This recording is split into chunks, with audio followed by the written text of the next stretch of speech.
नमस्कार मित्रों, आप सौનું स्वागत है अपनी आ यूट्यूब चैनल में। मित्रों, घणा समयथी जे उम्मीदवारों पोलीस भर्तीनी राह जोई रह्या हता एमना माटे एक खुशीना समाचार है।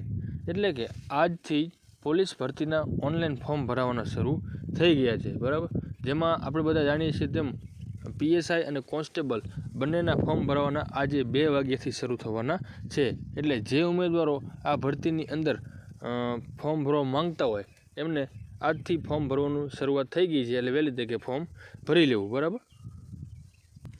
मित्रों, आपणे आजना आ विडियोनी अंदर जे आ पोलीस भर्तीनी आजथी फॉर्म भरवाना शरू थया छे, बराबर, ए भर्तीमां ऑनलाइन फॉर्म आपणे जाते ज केवी रीते भरवुं एने लगती तमाम माहिती हूँ आजना आ विडियोनी अंदर आपवानो छुं। एटले जे कोई व्यक्तिने फॉर्म भरवुं होय तो कोईपण ऑनलाइन सेंटरे जवानी जरूर नथी, कोईपण व्यक्ति पोताना मोबाइलथी पण फॉर्म भरी शके छे। हवे केवी रीते फॉर्म भरवुं एना माटेनी माहिती हूँ आजना आ विडियोनी अंदर आपवानो छुं। एटले विडियोमां तमे छेल्ले सुधी बन्या रहेजो एटले तमाम प्रकारनो ख्याल तमने आवी जशे, बराबर। फॉर्म भरवामां कोईपण वधारानी कोई मेहनत छे नहीं, एटले तमे जाते पण फॉर्म भरी शको छो। एटले केवी रीते फॉर्म भरवुं एना माटे तमारे विडियो में छेल्ले सुधी बन्या रहेजो। हवे मित्रों, फॉर्म भरवा माटे आपणे गूगल अथवा क्रोम ब्राउजरनो उपयोग करशुं, बराबर।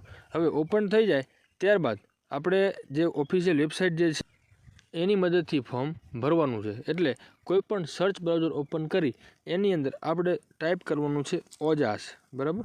આવી રીતે ઓજાસ टाइप करी अने सर्च करी लेवानुं छे। मित्रों, अपनी आ यूट्यूब चैनल अंदर तमे जो नवा होय तो चैनल ने सब्सक्राइब जरूरथी करी लेजो, जेथी करी तमने आवी अवनवी माहिती मळती रहे। हवे मित्रों, ओजस टाइप करी अने तमारे सर्च करी लेवानुं छे। त्यार पछी सर्च करी लेशो एटले आपणे पहला ज नंबर पर वेबसाइट एक बतावशे, एनी उपर आपणे डायरेक्ट क्लिक करी लेवानुं छे, बराबर। मित्रों, एनी उपर क्लिक करशुं एटले ओजसनी આવી રીતે ऑफिशियल वेबसाइट ओपन थई जशे, जेनी अंदर हालना समयमां एटले के जे वर्तमान जाहेरात छे ए तमने बतावशे। जे कोई भर्तीना कॉल लेटर चालू हशे तो एनी माहिती बतावशे, नोटिस बोर्ड बतावशे, तमाम प्रकारनी मतलब जे स्टेट लेवलनी भर्ती छे एनी माहिती तमने आमां मळशे। हवे मित्रों, आपणे फॉर्म भरवानुं छे PSI अथवा कोन्स्टेबलनुं, तो एनी माटे तमे जोई शको छो मित्रों आ जग्या पर आपणे वर्तमान जाहेरात लखेલું बतावे छे, एनी उपर आपणे डायरेक्ट क्लिक करवानुं छे, बराबर। हवे एनी उपर क्लिक करशुं एनी सामे आपणे लखेલું बतावे छे बधुं जुओ, बराबर। आ जग्या पर मित्रों बधुं पॉपअप चालू छे, हालमां जेटली भर्ती चालू छे तेनी माहिती बतावे छे, એટલે આપણે साइडमां क्लिक करवानुं छे बधुं जुओ, बराबर। मित्रों, एनी उपर क्लिक करशुं आपणे एटले एक ऑप्शन ओपन थशे, एमां लखेલું बतावे छे कि विभाग द्वारा जाहेरात पसंद करो, बराबर। तो आपणे पसंद करो एनी उपर क्लिक करवानुं छे। हवे एमां अलग अलग लिस्ट ओपन थाय, एमां आपणे फॉर्म भरवानुं छे GPRB गुजरात पोलीस भर्ती बोर्ड, बराबर। बीजा नंबरनुं जे ऑप्शन छे एमां क्लिक करी राखवानुं छे। मित्रों, विडियोने खास ध्यानथी जोजो जेथी करी तमने कोईपण प्रकारनी तकलीफ फॉर्म भरती वखते न आवे। मित्रों, हवे आ जग्या पर आपणे बतावे छे GPRB 2025-26, बराबर। गुजरात पोलीस दळ वर्ग 3 संवर्धन पोलीस सब इंस्पेक्टर केडरनी लोकरक्षक केडर, बराबर। तारीख बतावे छे, फी बतावे छे, बराबर।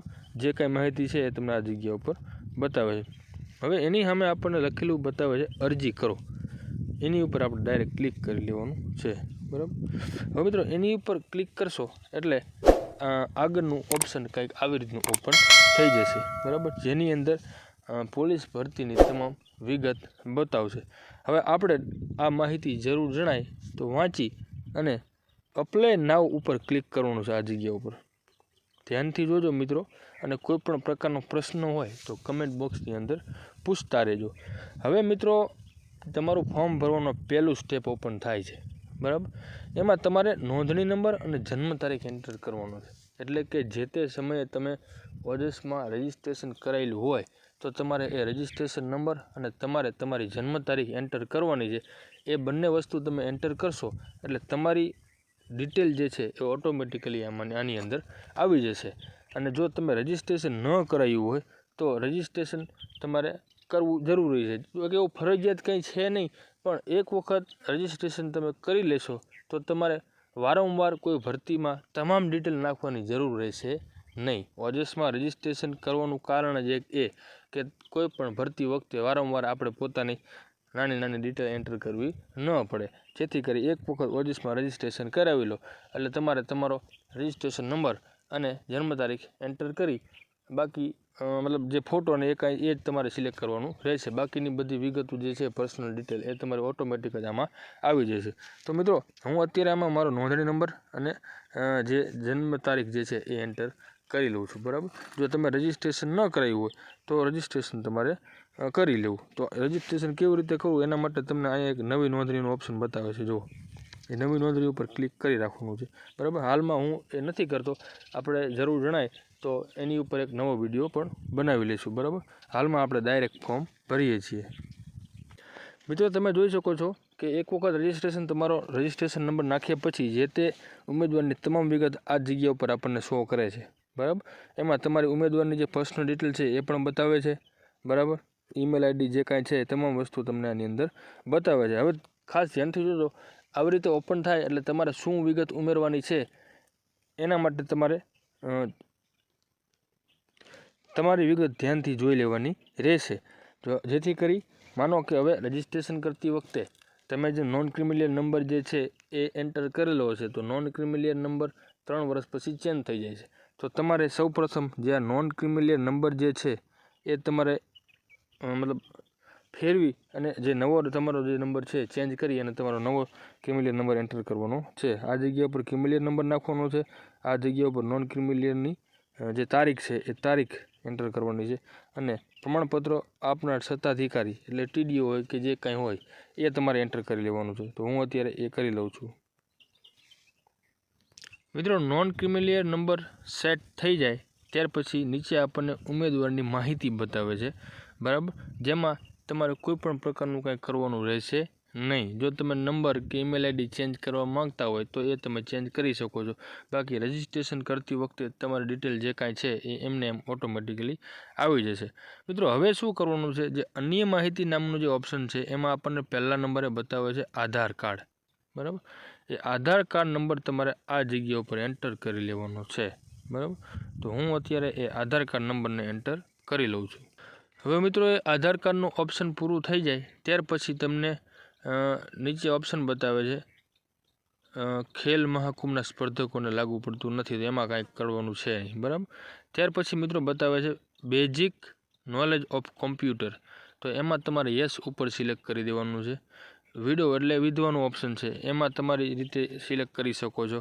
બરાબર, આર યુ એક્સ સર્વિસમેન, બરાબર, જો સર્વિસમેન મતલબ હોય એક્સ સર્વિસમેન રિટાયર્ડ તો એ પણ તમે તમારી રીતે સિલેક્ટ કરી શકો છો. બરાબર, બાકી નીચે એક ઓપ્શન બતાવે છે હાલમાં ગુજરાત રાજ્ય સરકારી કર્મચારી તરીકે ફરજ બજાવી રહેલ હોય તો એમાં તમે યસ અથવા નો સિલેક્ટ કરી શકો છો. બરાબર, બાકી બીજું કંઈ એમાં કંઈ છે નહીં. નીચે એક ઓપ્શન બતાવે છે આપણને લેંગ્વેજ એટલે ભાષાની માહિતી. બરાબર, તો એમાં તમારે બધામાં રાઇટ ઉપર ક્લિક કરી દેવાનું છે, હિન્દી, ઇંગ્લિશ ને ગુજરાતીમાં. બરાબર, બાકી નીચે મિત્રો એક ઓપ્શન બતાવે છે HSC ડિટેલ એટલે 12મા ધોરણની તમારી ડિટેલ નાખવાની છે.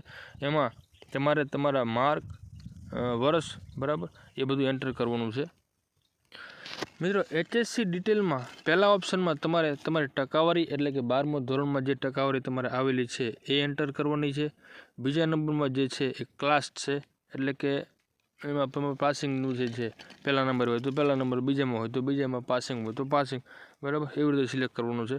પછી છે institute name and exam body, તો જે તમે જે પ્રમાણે છે ગુજરાત બોર્ડ જોમાં એમાં તમે 12મું ધોરણ કરેલું હોય તો એ સિલેક્ટ કરવાનું છે. બરાબર, જે જગ્યાએ તમે પરીક્ષા આપેલી હોય, બરાબર, એટલે ગુજરાત બોર્ડ સિલેક્ટ આપણે બધાને રાખવાનું છે. પાસિંગ યર છે, નંબર ઓફ ટ્રાયલ છે. બરાબર, પાસિંગ યરની બાજુમાં જે બતાવે છે નંબર ઓફ ટ્રાયલ, બરાબર, તો એમાં કેટલી ટ્રાયલ તમે 12મું ધોરણ પાસ કરેલું છે એ સિલેક્ટ કરવાનું છે. અને બાજુમાં આપે છે લાસ્ટ ટ્રાયલ સીટ નંબર. બરાબર, આ જગ્યાએ તમારે તમારો સીટ નંબર એન્ટર કરવાનો છે. બરાબર, આટલું લખી આ ઓપ્શન આપણું કમ્પ્લીટ કરી લેવાનું છે. બરાબર, ત્યાર પછી મિત્રો છે એજ્યુકેશન ક્વોલિફિકેશનમાં ગ્રેજ્યુએટ ડિગ્રી. જો કોઈ વ્યક્તિ પાસે, ઉમેદવાર પાસે ગ્રેજ્યુએટની ડિગ્રી હોય તો એ પણ એની અંદર દર્શાવે છે. એમાં તમારે એજ્યુકેશનની ડિટેલ ઉપર સિલેક્ટ કરશો એટલે જે તે તમારે BA, BCom, BBA જે કાંઈ છે એ સિલેક્ટ કરવાનું છે. બરાબર। પછી તમારે પર્સન્ટેજ સિલેક્ટ કરવાની છે, બાજુમાં ક્લાસ છે, ઇન્સ્ટિટ્યૂટ એન્ડ યુનિવર્સિટી સિલેક્ટ કરવાની છે, સ્ટેટ ગુજરાત સિલેક્ટ રાખવાનું છે, પાસિંગ યર છે, નંબર ઓફ ટ્રાયલ છે અને સીટ નંબર છે, બરાબર। આટલી વસ્તુ સિલેક્ટ રાખી ગ્રેજ્યુએટ ડિગ્રી કમ્પ્લીટ થઈ જશે। પોસ્ટ ગ્રેજ્યુએશનનું ઓપ્શન છે, એમાં જરૂર જણાય તો એ પણ તમે સિલેક્ટ રાખી શકો છો। નીચે મિત્રો વધારાની માહિતીમાં આપણને બતાવે છે એનસીસી સર્ટિફિકેટ હોલ્ડર જો હોય તો એનસીસીમાં યસ અથવા નો સિલેક્ટ રાખવાનું છે, બરાબર। આ જગ્યા પર તમે જોઈ શકો છો, બરાબર। બાકી આ ઓપ્શન કમ્પ્લીટ છે, બરાબર। હવે મિત્રો નીચે આપણને ડિક્લેરેશન બતાવે છે બાહેંધરી, એમાં યસ ઉપર ક્લિક કરી અને તમામ વિગત તમારે જોઈ અને સેવ બટન ઉપર ક્લિક કરી લેવાની છે। મિત્રો આ પેજમાં તમામ માહિતી સિલેક્ટ થઈ જાય એટલે સેવ બટન ઉપર ક્લિક કર્યા પહેલાં એક વખત આપણે નક્કી ચેક કરી લેવું જોઈએ। તો એમાં મિત્રો જે આપણે પહેલા નંબરમાં જે છે કેડર સિલેક્શનમાં તમે જેમાં ફોર્મ ભરવા માંગતા હોય એમાં તમારે સિલેક્ટ રાખવાનું છે। પીએસઆઈમાં ફોર્મ ભરવા માંગતા હોય તો પીએસઆઈમાં રાખવાનું છે, લોકરક્ષકમાં ફોર્મ ભરવા માંગતા હોય તો લોકરક્ષકમાં રાખવાનું છે, અને બંનેમાં ફોર્મ ભરવા માંગતા હોય તો બોથમાં રાખવાનું છે। આ પ્રમાણે તમે જોઈ શકો છો, એટલે એ એક બાબતની ખાસ તમારે ધ્યાન રાખવી। હવે મિત્રો જેવું તમે સેવ બટન ઉપર ક્લિક કરશો એટલે આવી રીતે બતાવશે તમારું નામ સાથે તમારી મતલબ જે કન્ફર્મેશન નંબર જીપીઆરબીનો જે નંબર છે, બરાબર, એ તમને નંબર બતાવશે। હવે આ નંબર તમારે સેવ કરી લેવાનો છે અને આ નંબરથી તમારે જે તમારો ફોટો જે છે અને સહી છે એ તમારે અપલોડ કરવાની છે। એ અપલોડ કરશો પછી તમે કન્ફર્મ આપશો પછી તમારું ફોર્મ ફાઇનલી સેવ થશે, બરાબર। હજી તમે આની અંદર સુધારા વધારા જે તમને નંબર આપેલો છે એ નંબરને તમારે સેવ કરી રાખવાનો છે અને સેવ કરી અને તમારે ફોટો અને સિગ્નેચર અપલોડ કરી લેવાની છે। ત્યારબાદ તમારું ફોર્મ જે છે એ ફાઇનલ સબમિટ ગણાશે। મિત્રો ફોટો અને સહી અપલોડ કરવા માટે હવે આપણે શું કરવાનું છે, આ જગ્યા ઉપર આપણને લખેલું બતાવે છે કે ગુજરાત પોલીસ દળમાં પીએસઆઈ અને લોકરક્ષક 25-26ની જગ્યા માટે તમારી અરજી ઓનલાઈન સ્વીકારવામાં આવેલ છે, જેનો અરજી નંબર નીચે જણાવેલ છે, બરાબર। આ અરજી નંબરને આપણે કોપી કરી લેવાનો છે, ધ્યાનથી જોજો, બરાબર। હું એને કોપી કરી લઉં છું। નંબર કોપી થઈ જાય પછી તમારે આ જગ્યા ઉપર અપલોડનું ઓપ્શન બતાવે છે, અપલોડના ઓપ્શન પર ક્લિક કરશો એટલે ફોટો અને સિગ્નેચર એવું બતાવશે, એની ઉપર ક્લિક કરવાનું છે, બરાબર। હવે એની ઉપર મિત્રો ક્લિક કરશો એટલે આપણે આપણો જે અરજી નંબર જે કોપી કરેલો હતો એ અરજી નંબર એન્ટર કરી અને તમારી જન્મ તારીખ અને જે અરજી નંબર જે છે, બરાબર, એ અરજી નંબર તમારે એન્ટર કરી લેવાનો છે। અરજી નંબર અને જન્મ તારીખ આ બે વસ્તુ તમારે સિલેક્ટ કરવાની છે। પછી નીચે જે કેપ્ચા બતાવે છે એ ઉપર પ્રમાણે જોઈ અને લખી પછી તમારે ઓકે ઉપર ક્લિક કરી દેવાનું છે। હવે એની ઉપર ક્લિક કરશો એટલે ઓટોમેટિક તમારો ફોટો અને સિગ્નેચર પણ આવી જશે, બરાબર। ફોટો આવી ગયો છે, તમારે શું કરવાનું છે, જે સિગ્નેચર છે એ મતલબ ફાઇલમાંથી લઈ અને સિલેક્ટ કરી લેવાનું છે। અપલોડ કરવા માટે આ જગ્યા ઉપર આપણને ચૂઝ ફાઇલનું ઓપ્શન બતાવે છે, એની પર ક્લિક કરશો એટલે તમારી ગેલેરી ઓપન થશે। ગેલેરીમાંથી તમારે તમારો ફોટો અને સિગ્નેચર બંને લઈ લેવાનું છે, પણ ખાસ ધ્યાન રાખવી કે જે નિયમ પ્રમાણે જે સાઇઝ બતાવવામાં આવેલી છે એ જ સાઇઝ તમારે સિલેક્ટ રાખી અને પછી અપલોડ કરવો, બરાબર। હવે મિત્રો ફોટો અપલોડ થઈ જાય ત્યાર પછી તમારે જે તમારું ફોર્મ છે એને તમારે કન્ફર્મ ઉપર ક્લિક કરવાનું છે, કન્ફર્મ કરી ત્યારબાદ તમારું ફોર્મ જે છે એ ફાઇનલ સબમિટ ગણાશે, બરાબર। જો કોઈ પણ વસ્તુ સમજાણી ન હોય, સમજણ ન પડી હોય તો કમેન્ટ બોક્સની અંદર જરૂરથી લખજો, બરાબર, એનો તમને જરૂરથી જવાબ મળી જશે, બરાબર। બાકી આવી રીતે તમે ઘરે બેઠા પોલીસ ભરતીનું ફોર્મ ભરી શકો છો। તો જો વિડીયો પસંદ આવ્યો હોય તો વિડીયોને લાઇક કરજો અને આપણી આ ચેનલને સબસ્ક્રાઈબ જરૂરથી કરજો। આભાર।